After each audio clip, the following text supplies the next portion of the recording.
પ્રિય વૈષ્ણવો, જય શ્રી કૃષ્ણ. આપણા પુષ્ટિ માર્ગમાં નવવિલાસમાં ખૂબ સુંદર રહસ્ય છુપાયેલું છે.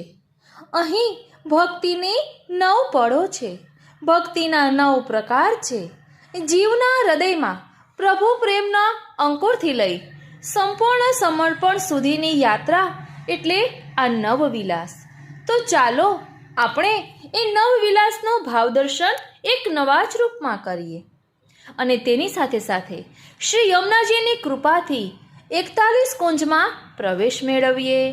આ કોઈ સામાન્ય 41 પદોનું ભાવદર્શન નથી, પરંતુ સચિત્ર અને સાથે સાથે રહસ્યમય લીલાનો ખુલાસો કરતું કુંજોનું ભાવદર્શન છે.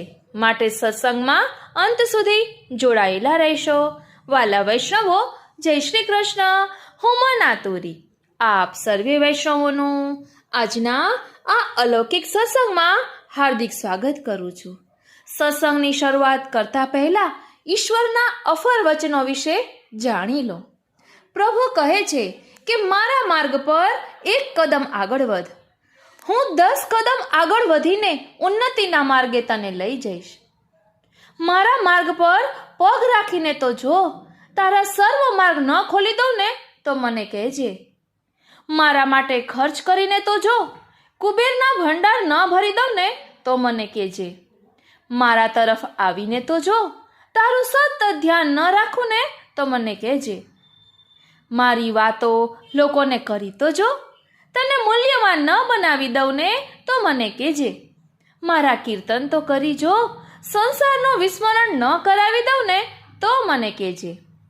મારા માટે કંઈક બનીને તો જો, તને શાંતિદૂત ન બનાવી દઉં ને તો મને કહેજે. પોતાની જાતને ન્યોછાવર કરીને તો જો, તને મશહૂર ન બનાવી દઉં ને તો મને કહેજે.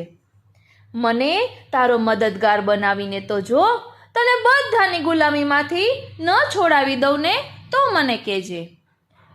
મારા માટે આંસુ વહાવીને તો જો, તારા જીવનમાં આનંદનો સાગર ન છલકાવી દઉં ને તો મને કહેજે. તું મારો બનીને તો જો, દરેકને તારા જ બનાવી ના દઉં ને તો મને કહેજે. આમ આ ઈશ્વરના અફર વચનો છે.